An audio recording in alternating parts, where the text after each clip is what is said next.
All right, for sure.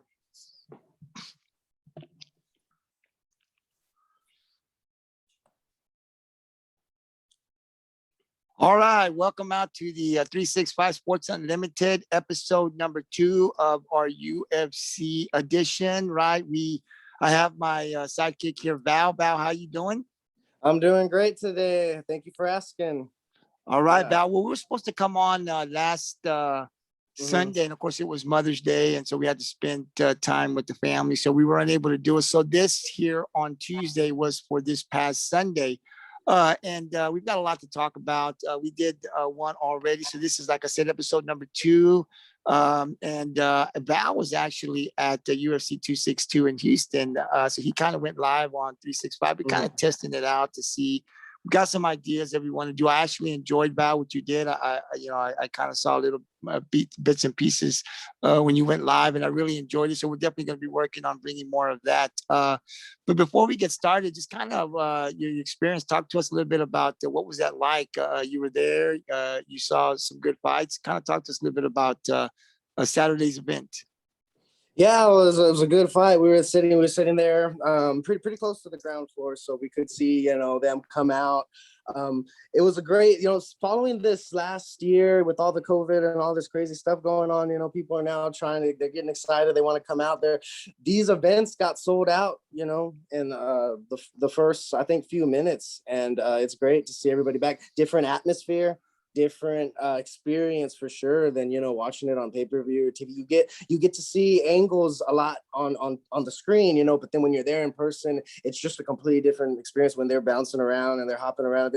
You just really feel like you're there. Like when they're blocking and they're punching, I thought I was getting blocking and punching. I was like, oh no, it was an awesome experience. I can't wait to go again. There were some good fights. We had Tony Ferguson there. I think he's on his way out, but he's good. He has a lot of skill, but I just don't think his body can take the punishment anymore. He has the skill to not get finished. He's lost a few fights in a row, has a skid. But he went and fought Beneil Dariush. He was just, I think, stronger than him. Tony Ferguson, he had a higher striking volume, higher striking percentage than Dariush, but Dariush was able to take him down a few times, like 3 times, and those takedowns outweighed his striking volume, Tony Ferguson's striking volume. So, because usually on the way that the scoring system works, the strikings comes first, and then following with the grappling, and then following control in that order. But Dariush was just able to. He had good enough wrestling game that he outweighed Ferguson's strikes. What's next for Tony Ferguson, right? That's. Got to make you wonder, is he on his way out or no? The fans want to say, oh, no, please don't go. People loved him, man. Even though he was losing, the people were booing the other guy. And even though he was trying to be all respectful, Tony Ferguson's got a lot of good fans. Maybe Dana White will let him back again. When you start losing 2, 3, 4 fights in a row, that doesn't look good. But I feel like Tony Ferguson might be a different breed. Maybe Dana will let him, fight again. He lost on a unanimous decision, right? He didn't get knocked out or anything, right? He lost on a unanimous decision. Now, you with the last couple of fights, do you off your head, do you know who's he lost to the last 3 fights? Well, he's on like the 3.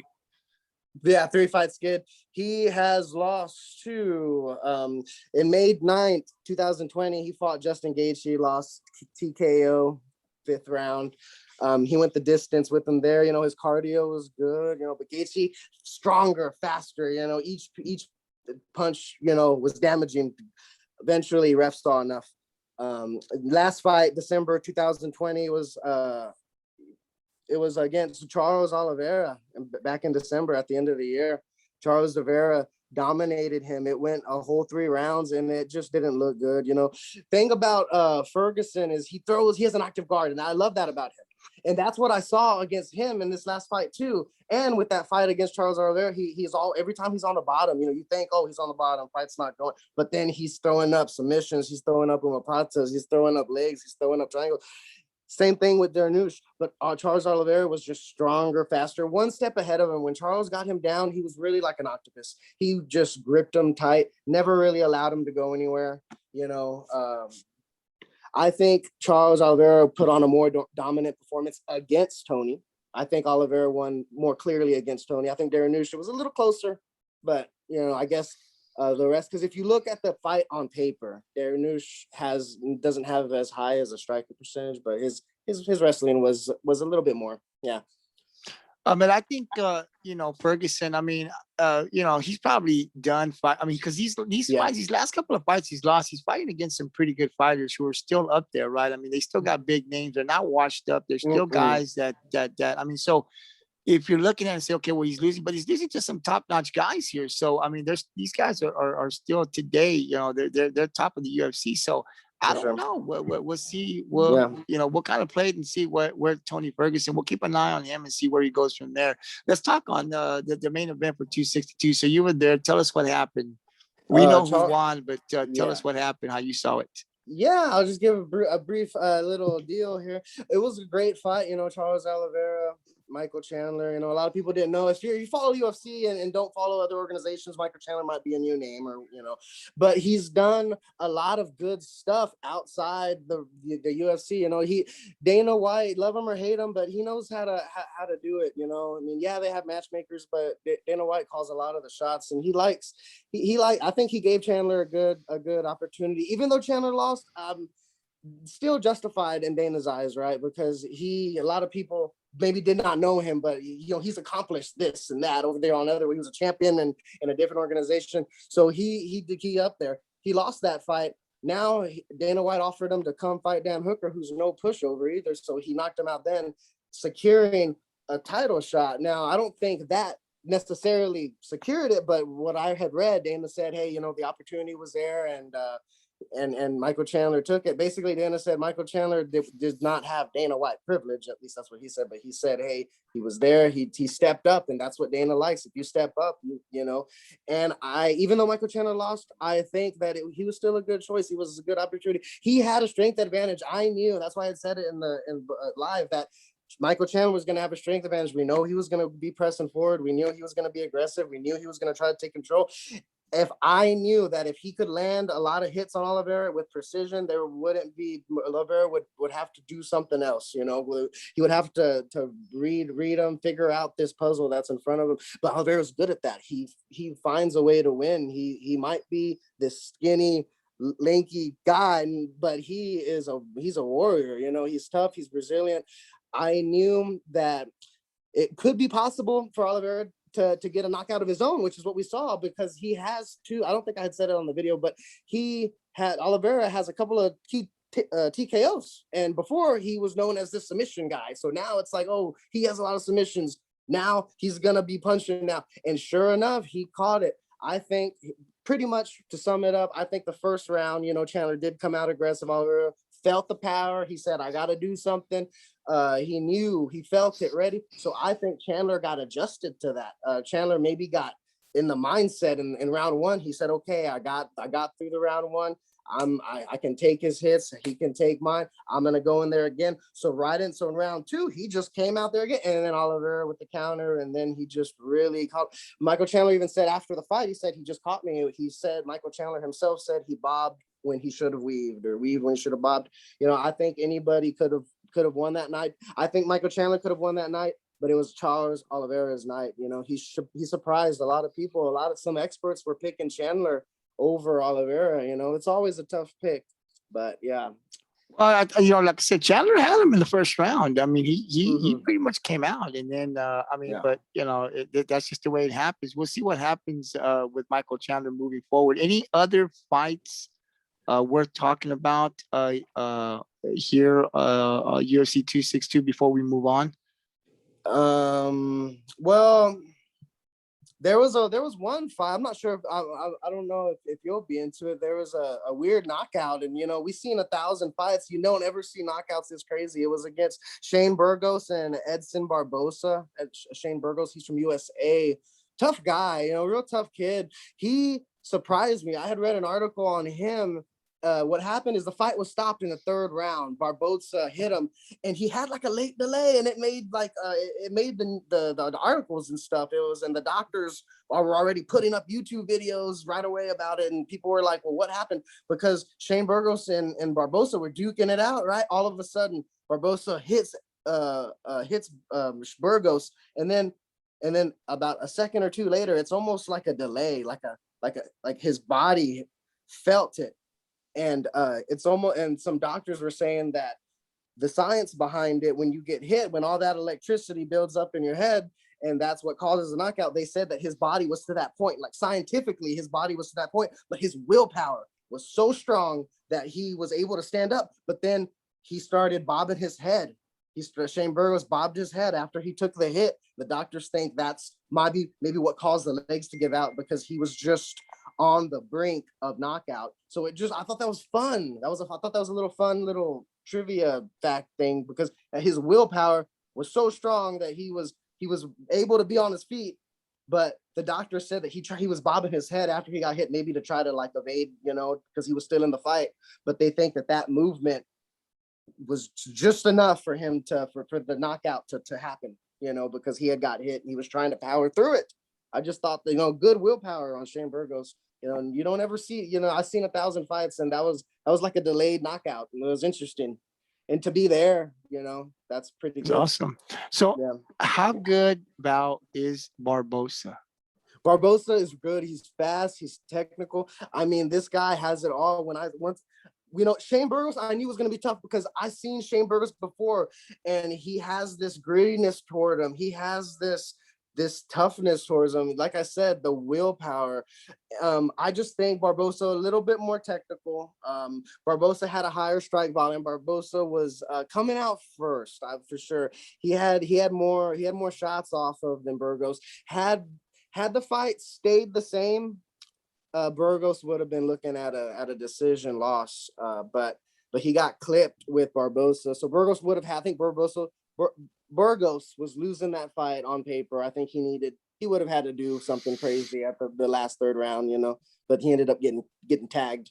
So, and whenever his feet gave out, that's when Barboza went for the kill, went for the hits, finished the fight.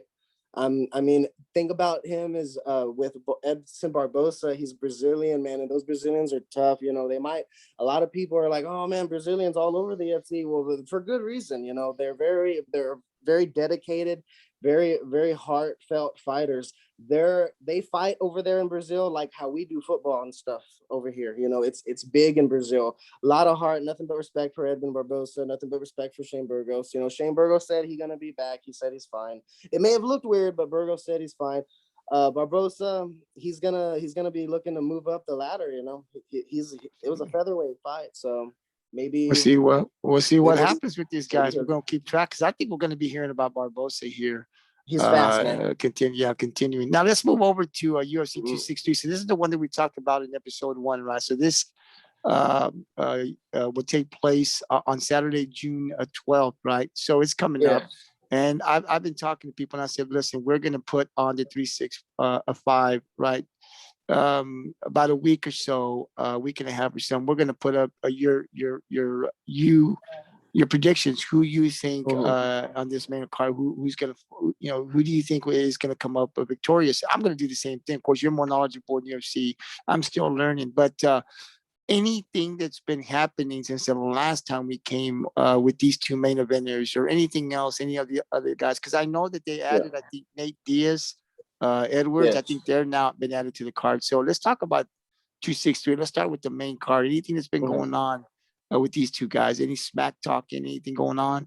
Nate Diaz, I hadn't heard about anything on the media lately. I actually just looked up today before we got on if there was anything crazy. The last article I found was like 2 weeks ago, so I said there's not really much talk. Nate Diaz was supposed to be there in Houston 262 with Leon Edwards, but the thing is, he had a minor injury, and all the sources that I looked up, they didn't really say what injury it was. I don't know. I think it might have been maybe a facial injury, just because I had seen like he had something there, but I don't know 100% on that. So what I do know is that he had a minor injury, so they got to postpone it. So now he is gonna. They actually bought Craig Jamal Hill up on, and Joe Duber and Brad Rydell were actually on the main card. They were gonna start the first fight of the main card, but they actually got booted off, not off of the main card, but they just kind of went to the undercard, to the middle, because there's early preliminaries, middle preliminaries, and then the main show. So they're just right under the main card. They're at the top middle preliminaries. Still a pretty good spot, a lot of eyes. But yeah, Nate Diaz, Leon Edwards. Nate Diaz, I didn't see him in the title. I didn't see him ranked, but if he beats Leon Edwards, I mean, Nate Diaz, he'll be right back up there in title contention. I mean, Leon. I'm sorry. No, go ahead. I was just gonna say Nate Diaz has a record of 19-11. Mhm. Edwards is 18-3, I think, in one or something like that. So does Diaz really have a shot to beat Edwards in your mind? Do you think? I think anybody does. I think if Nate Diaz can keep this standing, maybe if he wants to keep it to the ground and standing, I feel like Leon Edwards might be a little faster than Diaz. Diaz is tough. He can take a lot of hits. He's from the streets, right? He don't give a hoot about nothing. He goes in there and he fights whoever's in front of him. I love his style. I think he's a little slower. With that being said, I think he's a little slower than Edwards. I think Edwards is going to be the faster kickboxer, so Nate Diaz is going to have to think smarter. He's going to have to think faster than Edwards, because I think Edwards is faster than him, so he's going to have to do something there on the kickboxing. Now, Nate Diaz, maybe if he could try to take him down, we'll see. I mean, he did submit Conor McGregor. Nate Diaz loves jiu-jitsu, I mean, he's been rolling. Nate Diaz has been rolling around for a long time. A lot of people think, oh yeah, he's a boxer, he's a scrapper. Yeah, but he knows the grappling too. He knows the grappling realm really well. I would love to see what Nate Diaz could do on the ground with Edwards, just because I think Edwards is going to be a little faster kickboxer. I think Edwards is going to beat Diaz to the punch, So I feel like, maybe if that does happen, Diaz might try to take him down.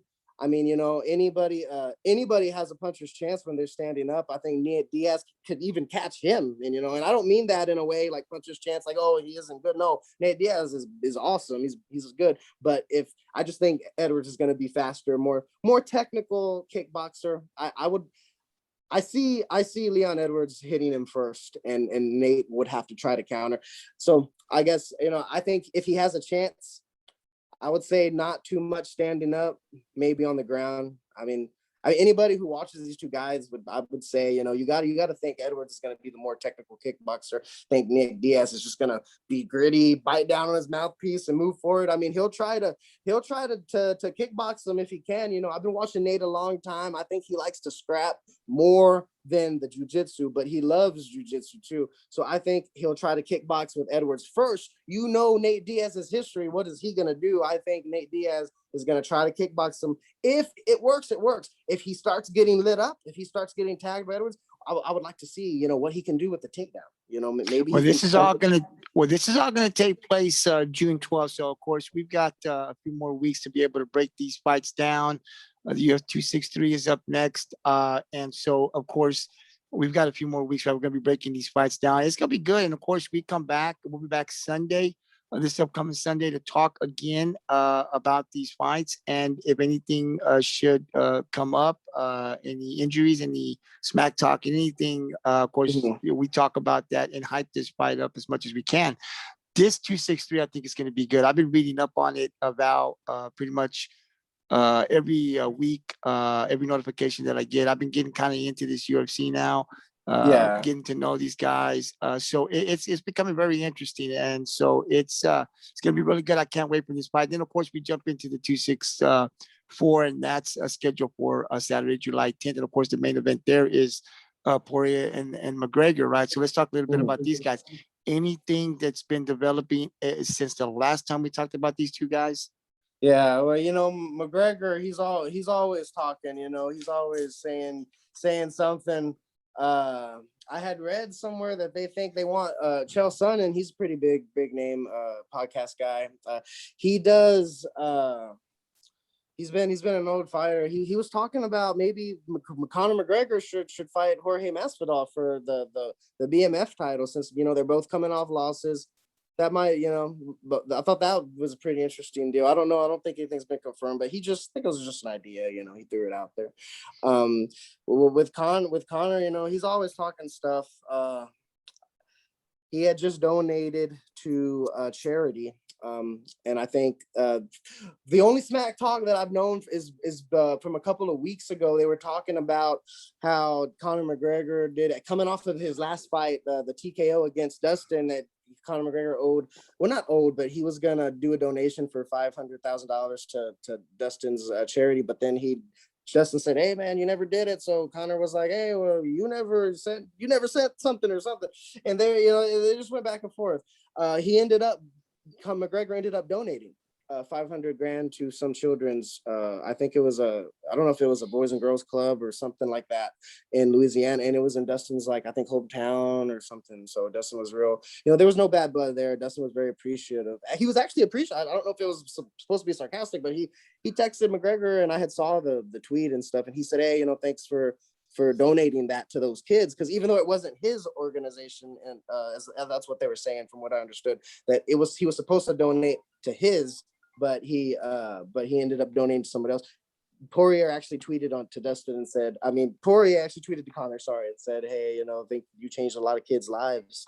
That's a $500,000 donating to a charity. So McGregor might be all this smack talk guy, but he I guess he has a heart. He was donating. He donated. I actually think he does, Val, and let me tell you, he's got the money to throw. Mm-hmm. I mean, he's just loaded, right? And I think when this fight happens, I'm a huge Conor McGregor fan. I am. Oh, yeah. I've been since day one. I'm a little concerned with this last fight. I don't think he was as focused in this fight. So I think in fight 2, he lost it, but I think he wasn't focused. I knocked this guy out once. I can do it again. What's the big deal? But I think after taking those kicks, losing this fight, I think he's going to come in a little bit different. His mindset's going to be different, kind of keeping an eye on everything he's doing, his workouts and stuff. And he's working out. Now, how hard is he working out? I don't know.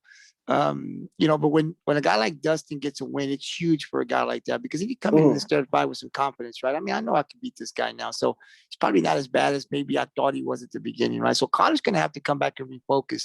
I'm really interested in this fight come July, because I want to see Conor's mindset, because I think the winner of these two, I think, is going to fight Oliveira again. I think I've been reading some stuff like that. Have you read anything on that? Or they're trying to hype this up? The winner between Conor and Dustin will fight this guy. What's going on there? That's what I had read too. They had said that Dana White offered Dustin a title shot, but Dustin said, "Look, I want to take the McGregor trilogy," and rightfully so. I think that would get more eyes on him. That would probably increase his business. I think it's a good. McGregor's got a lot of following. It's like, let's fight this guy again and get some more, get more out there. Get more exposure. Then we're at the point. Somebody had actually said we're at the point where Dustin Poirier, where a fighter can deny a title shot because McGregor was more prestigious, because McGregor was more crazy. That just goes to show how popular McGregor is. I had heard that if Dustin beats McGregor, he'll probably fight for the title. McGregor has been wanting to fight for the title, so I can only assume he beats Dustin, he's gonna be right back up there again. Conor McGregor, he has a lot going on, man. He has his legacy to think about too. Like I've said before, I don't think he's done if he loses. But if he loses, that's a setback for sure. McGregor is all about the title. McGregor has to be in the limelight. McGregor has to be in the spotlight. He loves the attention, right? So I feel like he's gonna have to really get his mind together. Me as a McGregor fan too. I love Dustin and I love McGregor, but I'm a concern too with that last fight. It was devastating loss with Conor, especially after such a good round. But it did look like Conor may have been gassing, maybe cardio, skill for sure was there.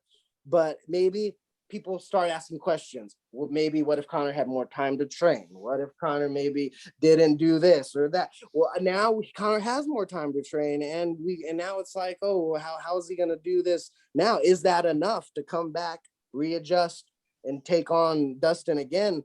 I don't think I don't know if that was enough, if the 6 months is enough. I think the longer the fight goes, Dustin still can have a chance. Because that's what I think. I think if Conor's gonna win, I think he should try to get his cardio up as much as he can, because we know he's got the precision, we know he's got the power. All he has to do is hit in the right spot and Dustin can go down. But if Dustin's gonna be durable and Dustin's gonna be resilient and willpower, like we know that Dustin is, he's gonna take those shots. Dustin is willing to take a hit to give a hit, you know, and we've seen this before. And Dustin doesn't panic; he recollects himself. I think McGregor might feel like he has more to lose than Dustin. So maybe that's a good thing. Maybe that's a bad thing. It could be a bad thing. Maybe it messes with the head, or maybe it pisses him off, and it's a good thing, you know. So we're gonna find out July. Yeah, we're gonna see. And I think the fight too, you know, the McGregor, there was more money on the table for Poirier over Dustin, right? I mean, you take McGregor,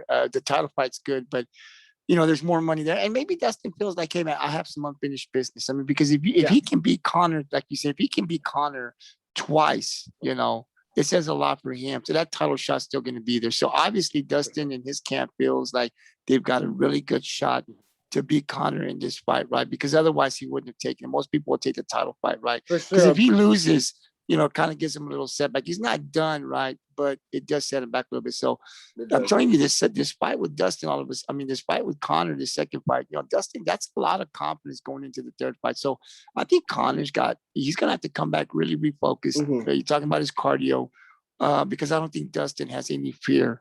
I think he has all the confidence that he can win. So let's just see what's going to happen in this third fight. I'm definitely looking forward to it. I'm not big on Dustin. I don't know him very much, but I am a big Conor McGregor fan. So we'll see what happens. But this second fight, Dustin really impressed me because I really thought Conor could beat him. Once he got beat, I kind of refocused myself and said, you know what? He didn't take that fight serious either. He thought he was just going to come in here and whip him, and that's why he got beat. Let's see what Conor McGregor we get next come July the 10th.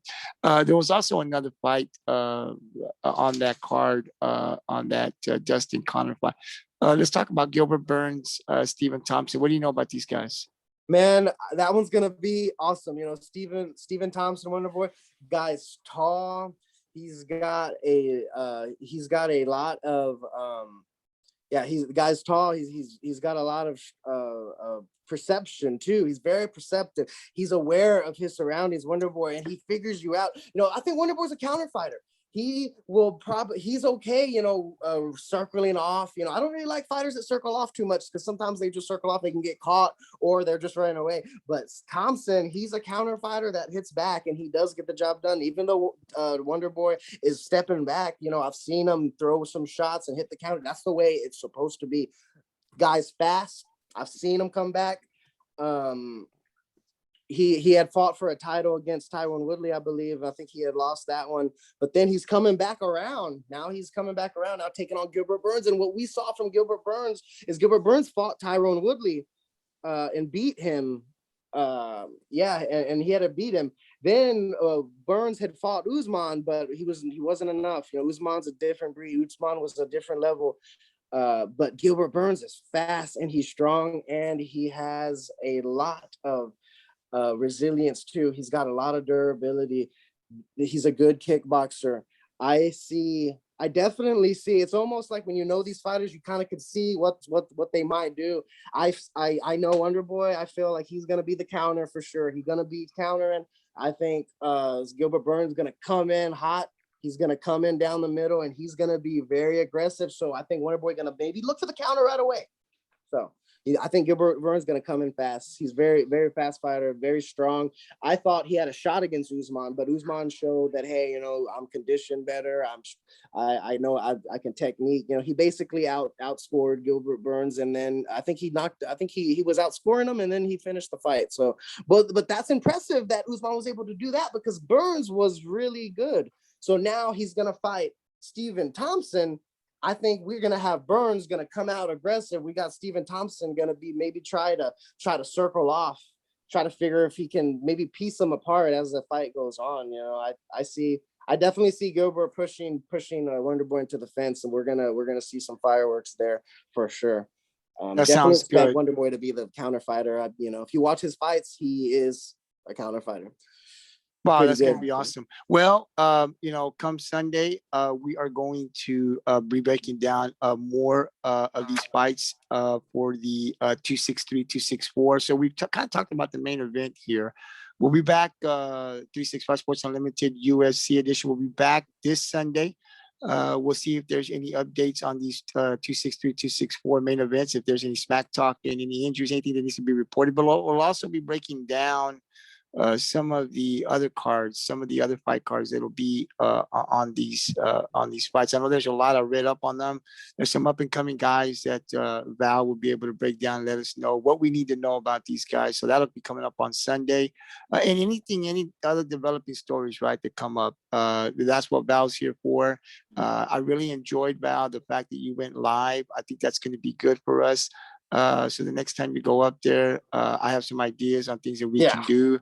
And I would say to the guys that on the 365 or anybody that sees this video, if you guys want to challenge Val, it wouldn't be nothing to challenge me because I'm still learning UFC. But if you want to come on, or you kind of want to reply to something that Val said, you can go on the 365. It's actually Coast to Coast Sports on YouTube. You can go in there, and then you can just kind of go in there, and then you can look at the 365 Sports Unlimited, kind of go to this video, and then you can just kind of comment. Val will get back to you, or you can even come on and let me know if you want to kind of talk, if you kind of want to challenge him on something. He's going to be actually doing some, he's going to be predicting these fights. So on this one coming up next month, about a week and a half or so, 2 weeks, somewhere around that time, Val will be making his predictions on this podcast. He'll be predicting who he thinks will win these fights just on the main card, and he'll give you the reasons why. And so you guys can comment back. This video is also on our Sports 365 Sports Unlimited Facebook and Twitter page. So you got plenty of time to comment. Let Val know what you think, if you agree with his predictions, or if you disagree. And if you disagree, why? This is all about debating, right, Val? So we've got Val here because he spends a lot of time. He has a passion for UFC, right? But he also spends a lot of time doing research and researching these guys. And so if you're one that loves and has a passion like Val does for UFC, come on in. We want to hear from you guys. We want to debate these fights. If you agree, disagree. We agree to disagree, right? There's no belittling anybody, but we do like debates. And that's why we're coming on here. We want to get some dialogue going on UFC. I know there's a lot of people out there that I know that have a passion for UFC, just like you do, Val. So I'm hoping that continuing to do this weekly 1 hour, we'll be able to pick up some dialogue and get some fans to follow us and kind of be able to get on this podcast or comment and see what they think. We want people to also let us know what they're thinking about UFC, Conor McGregor, Dustin Poirier coming up. We've got a lot of great fights coming up. So anything that also develops, you can hear it here on 365 Sports Unlimited. So Val, before we close it out tonight, we'll be back this upcoming Sunday. I'll give you the final word. Anything you want to say before we call it a night? Yeah, I appreciate it. Basically, I just want to say, I'm happy to be here. Thank you for your time. I have a passion for these fights. I love the sport. I think they are growing. I think it's exciting, these fights, and I definitely have a passion for it. I want to bring out that to the people, so I would love activity. Anybody wants to talk about fights, whether it's debate or something, especially, debate. If there's something that you don't, maybe you think maybe you see something else that maybe we overlooked or something. But yeah, we'll be bringing these fights to you, and we'll be bringing everything to the table. I want to share my love for fighting with the fans, with you guys. So keep watching and respond and act. We love that. We love activity, so I want to bring my love for fighting to the show. So yeah.